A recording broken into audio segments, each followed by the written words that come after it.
Hey, everybody, welcome back to the Scale with Joy podcast. I am here with Julie Ciardi, and I cannot wait to share her wisdom with you. So, thank you so much, Julie, for being here. Oh, I am so excited about this. This is great. Thank you so much for having me. Yeah, so Julie and I were chatting, and with all my guests, I like to get to know them a little bit before they come on. And Julie and I met through a program that we're both part of. And then we started talking about her background and her history. And I was like, oh my goodness, this is incredible what your experience, and then also what you're doing now. So if you wouldn't mind just sharing with the listeners for a few minutes where you've been and what brings Yeah. you to today. Well, I was chuckling because, for me, the beginning of my story is kind of boring, whereas like with you, the fact that I always admire when someone can take that leap and go down their own path early on. And I'm a few years older than you, and when I think back to when we were in our, late teens and 20s and coming out of college, there weren't a ton of examples of There were not. entrepreneurship, right? So I give you kudos for you kind of going down that path from the very early on. But for me, even though deep inside, I knew that I was made for more and there's things that I wanted to do in this world and I really wanted to make an impact. I kind of followed that typical path, right? I was like, got to get into a good school and then get my MBA and, get into a great job that, you kind of probably would stay in forever, right? You'd keep climbing the ladder. I mean, that was the model. I'm 45. That was kind of the model. I mean, people didn't even change companies back then very No, often, they honestly, right? didn't. And Right. so I was just kind of down that path, but I was always on the path of more.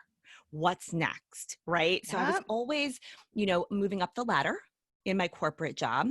Um, I worked for a Fortune 500 company, a very well-known company that everybody knows.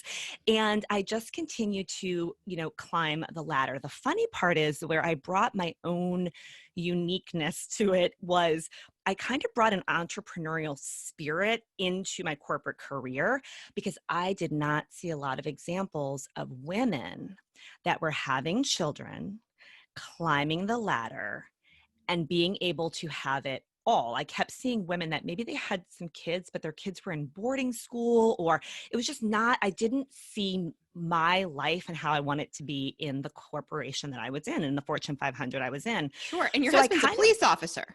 yeah, my husband's a police So officer. Yeah, it's I was not the primary breadwinner. exactly, yes, it's not exactly like he's working traditional hours where you can expect XYZ every day. And I think No, for some people, they're able to keep up that type of schedule because their spouses are on the same schedule or more available, a but you didn't hundred have percent. that. I did not have that. And also, too, I think there was like a culture of like the more hours you put in, Sure. the more. Well, I very, very quickly decided that I am going to do the most important things and show up and create a ton of value, but not work to the kind of degree that I saw all these other people working. So I kind of brought that into the mix. But what happened for me is I very quickly kind of rose the ladder, right? Hit manager and then, kind of the first level of executive. And then I actually was promoted to vice president of marketing while I was like on maternity leave with my third child. Okay. So my plan was, and people thought I was crazy. I took off 9 months with each child. Because you Okay. could. 9 months. I was like, see ya. No one had ever heard of someone taking a maternity leave like that. They're like, what are your jobs not here when you get back? I'm like, well, we'll figure it out. Right. So Right. I was on this long maternity leave, third child. He was only a few months old. And I got kind of the opportunity that was like, wow, I think I could really enjoy this role. And it was vice president, kind of like you kind of waited for that role. I mean, again, in that normal, corporate path. And so I took it. I came back to work a bit earlier. And very quickly after I rose to the what I thought was the level that I Yeah. was waiting for, I was like, oh, yeah, I don't think this is what I was made for, And so I kept saying, Laura, I kept saying, okay, when my kids go off to college, then maybe I'll do my own thing. Then maybe I'll do my own thing. And I was, again, the primary breadwinner. Yep. So this idea of taking a massive risk and making a change, because I knew I didn't want to go and work for another corporate big company. I knew I wanted to do something on my own. And so it's funny how the universe, God, whatever you believe in, will sometimes deliver in front of you like, hey, I know you're like thinking you're on your time and you're going to do something impactful at some point in your life, but we think you should make that decision now. And believe it or not, the company that I was working with, they were kind of the head of the curve on everybody working from home.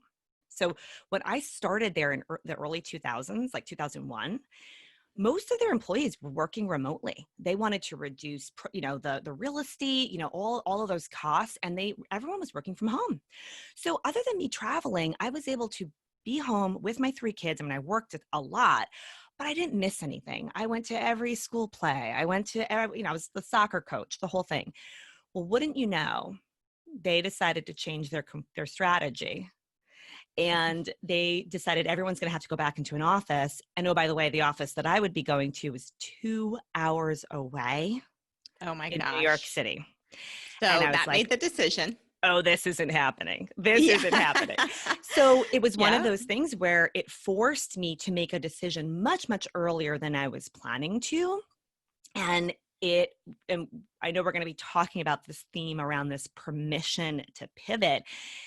And I had to make a decision of like, what am I going to do? Am I going to go try to work for another corporation? Where I live, there's not, I mean, I was making a lot of money. Okay. I was making multiple high 6 figures. You know, there was not another opportunity locally that would even come near that. So no Right. matter what, I was going to have to either take a massive pay cut or I was going to have to go out and do something on my own. And it was probably one of the scariest decisions I've ever made. Thank God it's one of the best decisions I've ever made. But that moment of needing to make a massive shift in our life, in what I was doing, what my path was, taking on this risk. And Laura, the funniest thing is that like I, I had to come back to my husband, who again, police officer, he's amazing, first responder, but again, they don't get paid, what you can What get they paid in the should. corporate or what they should. Yeah. And Yeah. so in order for me to take this massive risk and pivot, like it required, like I had my spreadsheet, I had all my numbers, and I was like, we're going to have to sell the house. He's like, what now? And we that's what we ended up doing, Laura. We said, you know what? Yes. We're gonna make a massive change to then be able to pivot into a totally different direction. And I think in our, I don't know, probably a lot of your listeners could relate to this. We're on this trajectory, right? Right. Like of always moving forward in our finances. Maybe you get a starter home, then you get the bigger home, and then you get the vacation home, and it's kind of like this path always this way. And I was like, well, what if on this path upward we took a little detour Right. and we Right. took a step back to then continue on the path upwards? And people thought we were crazy, but Did they? oh, totally crazy. I mean, no Yeah. one understood. No one understood. Like, why would you leave, this job, and why wouldn't you just try to get another, position in another corporation? And people literally Because they thought I want was to keep you insane. safe and they want to keep you that's their interpretation of what it means to be secure. And a lot of times as entrepreneurs, we get projected upon a lot by our friends and family because they don't have that same risk tolerance, or they don't. I mean, I know that's happened to me for a very long time. And we've done the same thing. We've sold things or even sold our home to free up cash to create different opportunities. And the truth is, it is not the things, I know it's so cliche, right? But it's not the things that make you happy. It's not the size of your house. It's just totally insignificant. And I remember saying to my husband, you know what? If we live in an apartment for a little while, we live in an apartment. Like, lots of parents raise their children in apartments around the world. We will be fine. Exactly. And so, Exactly. yeah, I think even when you're an entrepreneur or when you're starting out as an entrepreneur, sometimes you do need to make those difficult decisions. And I think they're wise. I think personally, it's better than creating all of this pressure around debt or around investors, which I've done those things as well. And now I have a bias towards creating whatever opportunity you need to create with as much margin as possible so that you can do the things that entrepreneurs need to do, which is to figure it out over time. Yeah, and it's to like you know, when you're making these massive decisions to make change that really seem like you're out there because there's no one in your circle that's even understanding what you're doing. Now, now that I'm an entrepreneur and I have this amazing circle of other entrepreneurs that totally get it. I didn't have that then. I did not have that. I had all corporate type people and friends plus, you know, family. And so it was very, very different. But the funny thing is that I do think that if you have to find that belief. And then this is why I use these terms all the time about the permission to pivot, because you have to give yourself that permission. No one is giving you that permission. You've got to decide, like, okay, I'm going to do this and get into the belief that it's going to work out. And the funniest thing is that from the second we made those decisions, I literally just knew it was going to work out at some point. I knew it was going to be a little bit of a road, but I knew it was going to work out. And the funny thing is, I'm actually looking around. I'm looking at our outside now. I love the house that we're in way more than I like our other house. And as things have gotten better and better, you know, we've added on, we've put in the pool, we've done the things, right? Sometimes you have to take a temporary, pause. You know, like we were back when I was working at that Fortune 500. I mean, I have 3 children, okay, and teenagers, 2 teenagers. They are a lot of money. Okay, they are a lot of money, especially when they have really good taste. I mean, we were going on vacations, you know, that were a ton of money, right? Like thousands and thousands and thousands of dollars. But you know what? For 1 year, we paused some of that. And I just would say to anyone that's like in that position of like wanting to make a change, but has the fear, and, you know, maybe you're the primary, the primary breadwinner in the family, and it's kind of scary to make that change. 1 year is not a lot of time. It's not. And I think for entrepreneurs who are further along and need that permission to pivot, a lot of times it's that responsibility around what you built or the team or the people that you're going to have difficult conversations with that are going to be required in order for you to make that pivot. So one thing that I think we've learned this year, if nothing else as entrepreneurs, is that having multiple revenue streams, one of which is online, is a very wise decision. Even if you're in a place where you've opened back up and you're making money again, the ability to shift your products or services to online is an incredible, it's a flexibility that I think is a non-negotiable going into the next decade.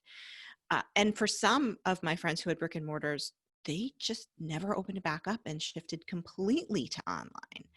But that's hard. I mentioned it. I even just brought it up lightly with a friend of mine that has a $10 million brick and mortar business. And she just couldn't even get her head around it. And I think as such a successful entrepreneur, sometimes we need that permission. And so what you're saying is we have to give it to ourselves.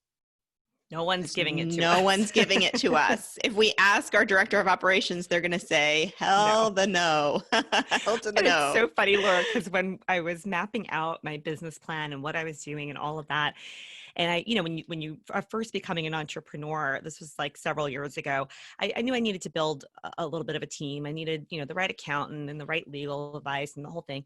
So I was kind of shopping around for an accountant, because when you're in corporate, you're working with a different kind of accountant than you're wanting to work with when you're an entrepreneur. So I was shopping around trying to find it. And so I sat down with one particular accountant, and he looked everything over, and he saw what I was making at the Fortune 500. And he was like, "Are you sure this is what you want to do?" And I literally was like, "It was so nice to meet you." And I walked out the door, and I kept going, because I was like, it's not that I wanted his permission, Yeah, but I definitely, because again, back to what you were saying, it has to come from us. Yeah. But at the same time, like you have to find those people, whether it's on your team, maybe it is other entrepreneurs that maybe have done some similar things that you are looking to now do or you're pivoting into. And it just helps to have that network so that you don't feel like you're so crazy. But at the end of the day, you still have to decide that we're going to go for this. We're going to try. And the work, like, and I always go through the worst case scenario, It's and very so wise. for me, I was like, the worst case scenario is I go back and work for, I had a very extensive career, as vice president of marketing at a very well-known company. Like I can go and get another corporate job. I knew I didn't want to have to do that, but if I needed Right. to, that would be okay, That would be and okay. sometimes when you do that, and, I know for many listening, you're high 6, 7 figure entrepreneurs who maybe you are in a position right now of figuring out what is that next income stream? Am I going to be adding something that's more online? Am I pivoting completely into a different direction? And Yes. it can be scary, but I would invite people to look at the upside. What's Hmm. the excitement that you get when you think about that next opportunity or pivoting into that next, income stream or that next venture that you're thinking about doing? Like, get excited about it and know that if you've built a high 6, 7 figure business, like you're capable of anything. So even if you You make a are. pivot and it's not exactly what you want, you'll pivot again. And then you'll do it again and again and again, right? Because we're never going to stop once we're entrepreneurs. And you've got that right to Right. do And a that. lot of times I think, particularly as women, we tend to write off our successes as luck. Oh, well, that was lucky. I got to that place because I was just fortunate, right place, right time. Honestly, when I used to get complimented in my 20s and 30s, that's what I would say because I didn't know what else to say. And I just dismissed it. Whereas now I'm in my 40s and I realize that it was me creating those opportunities because when you pivot so many times, it actually increases your belief in yourself, don't you think? Oh, 100%. I call it having amnesia of like what you've done in the past. Right. And right. And it's so funny because for me, having had like all this success in corporate, I immediately, as I was trying to figure out becoming an entrepreneur and, even in my entrepreneurial path, I've pivoted several times, but like I would forget all that I had done and Right. would almost be like, oh, why can't I figure this out? And I'm getting frustrated, maybe not moving as fast as I wanted to. And, you start to do that comparison or those different things. And I would have amnesia of what I had already done, And so Right. I think that we have to, and women, I think, are not the best at this. Like we have to, I tell my clients, like, I want you to look back and think of some things that you have done that you're really proud of, that you were really hard and you did them. That is your proof that you can do hard things. But we forget. We just keep moving. Do. We completely forget. And actually, I wonder if God built it in so that we would have more than one child, to be honest. That's a really good point. Because childbirth doesn't, if you remember it, you probably don't want to do it again. So No, that no. amnesia is probably a really good gene to have as a Exactly. female. But I Exactly. would I love say, that. I remember the times that I've pivoted as an entrepreneur. I remember making lists of what I had done that was successful and reading those lists to myself every morning when I was doing my affirmations. Because again, we can go through a hard time, and this is going to be a hard year for a lot of entrepreneurs. There's businesses like yours that are growing exponentially, and I want to talk about that. And there's other businesses that suddenly realize that they had to either pivot or it wasn't going to work out. And maybe they don't even pivot within their company. Maybe they say, this is no longer for me. I'm not going to develop another revenue stream or shift the way that I'm talking about my product or service. I'm actually going to go in a totally different direction because this whole situation confirmed to me this is something that I no longer want or want to fight for. And it's going to be a very interesting set of years coming up, I think, particularly for women, because women often, as our seasons of life change, our needs change, and how fortunate we are as entrepreneurs that we get to create a life that supports our business and not a business, and I'm sorry, a business that supports our life and not the other way around. Yep. So When you're thinking about the things that you tapped into or the attributes that you tapped into in order to have that confidence to push forward, is there anything else that really comes to mind?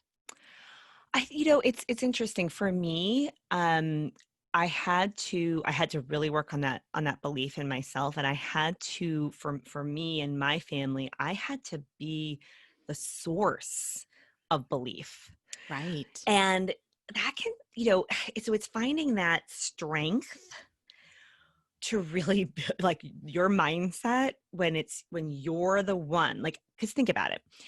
Let's just paint the worst scenario, right? And, my businesses go under. Not making what I need to make. My husband, is now having to like work a bazillion hours to try to make up for it. We, lose that, like all the bad things, right? I have, you know, a young one who's only 6, he'll probably love me no matter what. But I would have 2 teenagers that would be like, what the heck? Like we were living the life, like things were good, and like I definitely like I could have gone down that path of Right. allowing myself to be consumed with that worry and anxiety. And so I do think that you have to, or what I had to do is I had to do so much mindset work, like so Mm. much work. I had to step into being the person that already had what I wanted to achieve, even though I hadn't gotten it yet. Okay, I Right. want to stop for a second. So you allowed yourself to enter into that person while your belief system caught up Yes.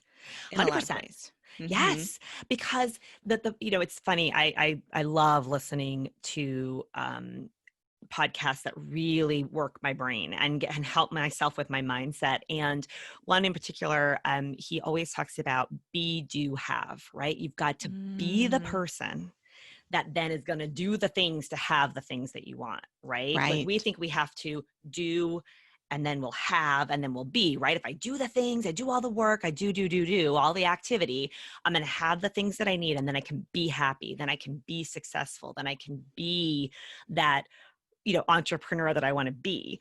Yeah. It's like reverse it. It's like, no, you need to be that entrepreneur now. You need to be that person that has the success and has the things, right?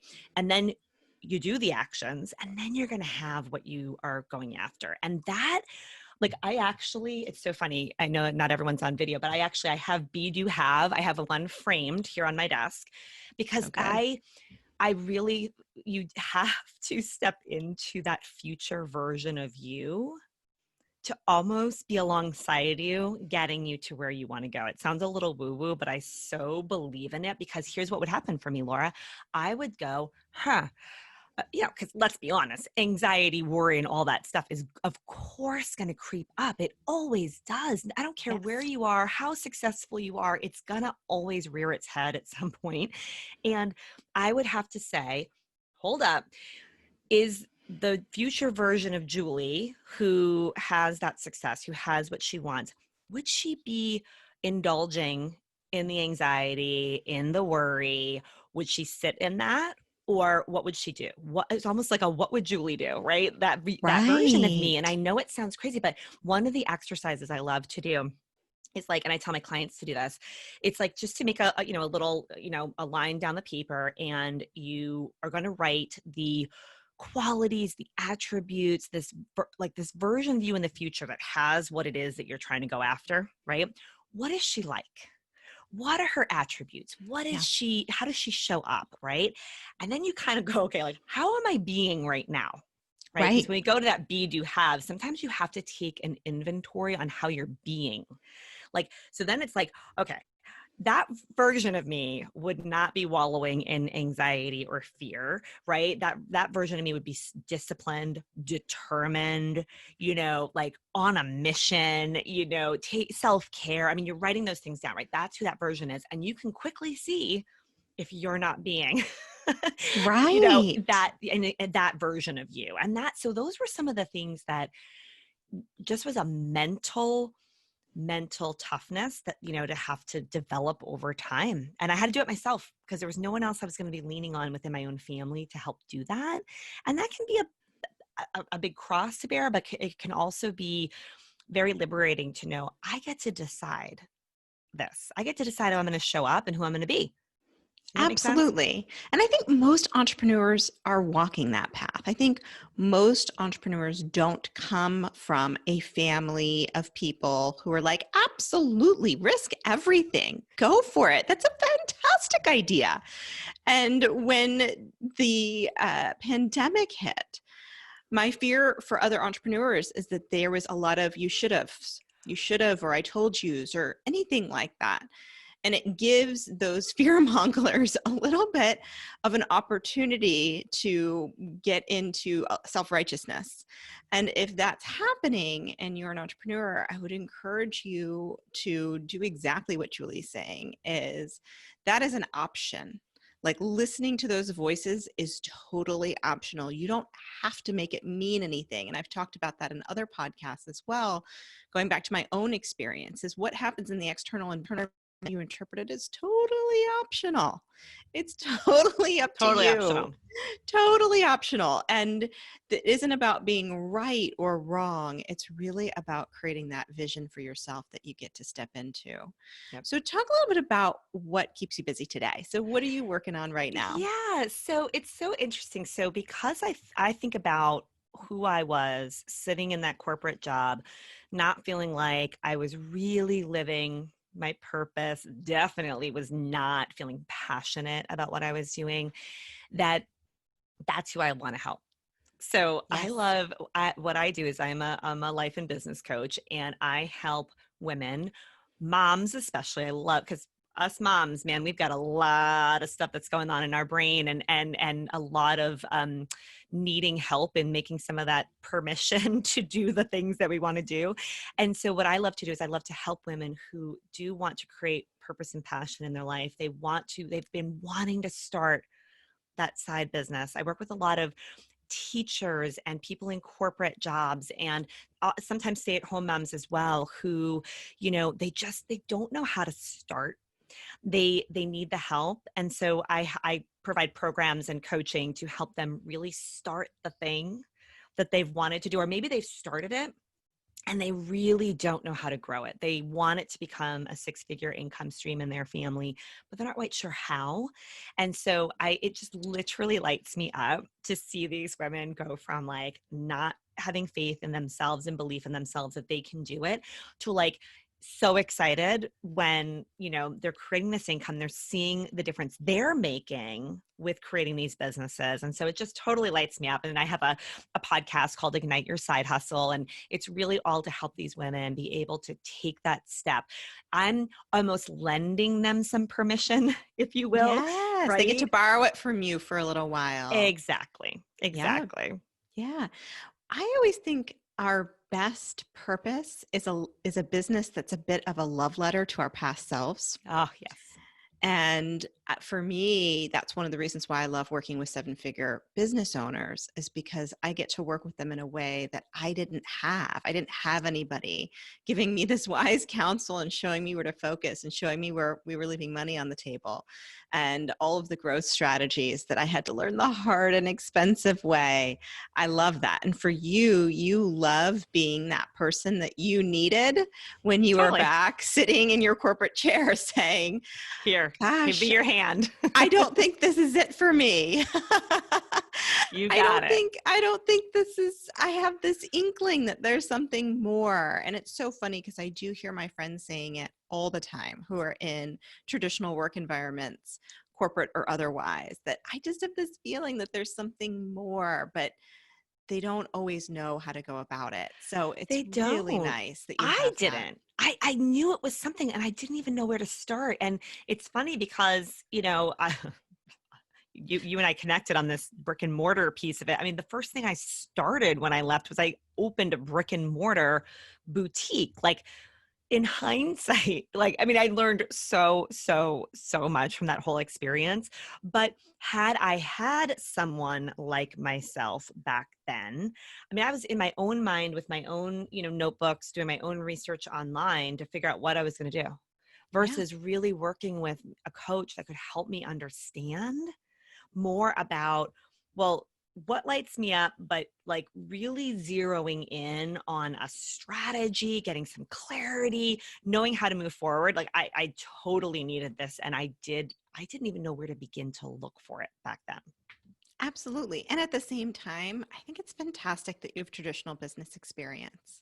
I think it really does teach you brick and mortar and traditional business is so challenging from a staffing, from a profit margin standpoint that once you get trained over there and you end up in online business, you're like, oh, look at these margins. That's It's so amazing. true. What? Who knew? But I think, and it doesn't mean people shouldn't go into traditional Right. business. I have lots of friends, most of my friends, because that's where I came from and where I lived for 15 years, come from traditional business.